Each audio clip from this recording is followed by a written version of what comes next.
dernière lecture de la journée, 3 poètes. Donc on va commencer par André Robert, Julien Blaine et on terminera par Matteo Vergès.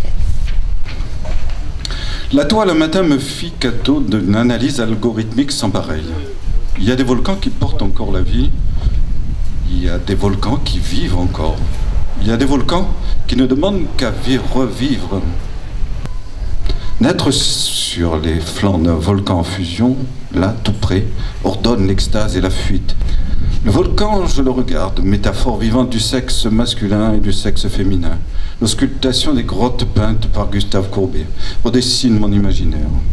Fait le tour du cratère, là, dans sa tête, scrute son intérieur, puise toute l'énergie suffisante pour partir. Ni le bruit des vagues, ni la chaleur de la lave fumante ne troubleront nos ébats, tant le désir intériorisé est intense. Vitrine des rencontres impossibles, je marronne du sommet de la fournaise jusqu'à la mer Indienne. Quelle idée lui dis-je de venir en jupe sur les laves fumantes du volcan? La chaleur des laves remonte en moi, dit-elle. La fougue aime se mirer dans les interstices du désir. Elle se rebelle, elle est complice. Hurler, acter, hurler. Où les où? Diaou. Où les où? Où les là? Moins la besoin de causement, vous pousserez plus loin. Merci à vous tous. Je vais tâcher de ne pas me planter. Je ne voudrais pas me planter.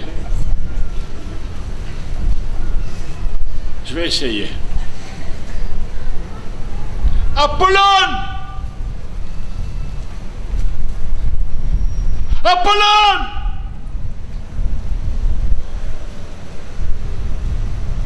Apollone!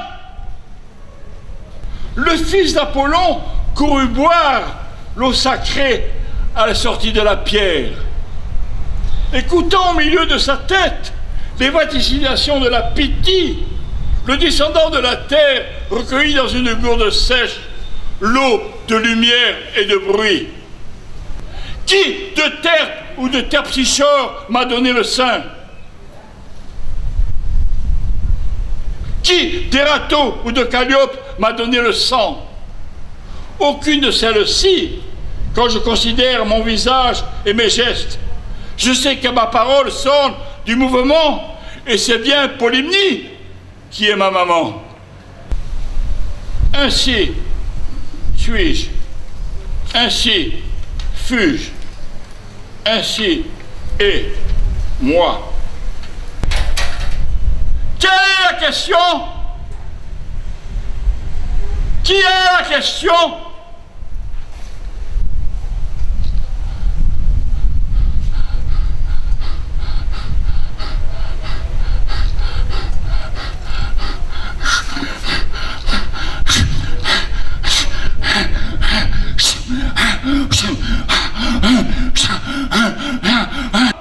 Ashkadiba, Ashkadiba, Ashkadiba, Ashkadiba, Ashkadiba, Ashkadiba, Ashkadiba, Ashkadiba, à ce que tu dis ici-bas, à ce que tu dis ici-bas.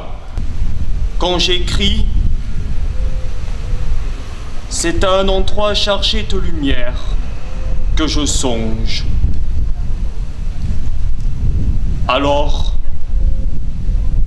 je me gratte la tête. Mes neurones en ébullition, nerveusement, ordonnent mes idées turbulentes en un paquet cadeau. Tel un centre de massage chinois où les mots s'effleurent entre eux sur le corps d'un patient, la peau de mon crâne s'étire, gonfle, boursoufle, jusqu'à ressembler à un astéroïde. Ah! J'aime m'imaginer que la poésie permet d'essuyer la peau usée de mes vagabondages. Feuilles de chair saignantes, coagulées sur les périodes de mes ratures intenses. Le 10 décembre 2020, ma fragilité a bâti des paroles rassurantes sur mes plaies psychiques. Depuis, ma peau est une matière sur laquelle s'alignent mes phrases à l'encre rouge de mes nuits. Voici maintenant un texte qui est né d'une réflexion établie durant le premier confinement. J'aime prendre mon temps, réfléchir.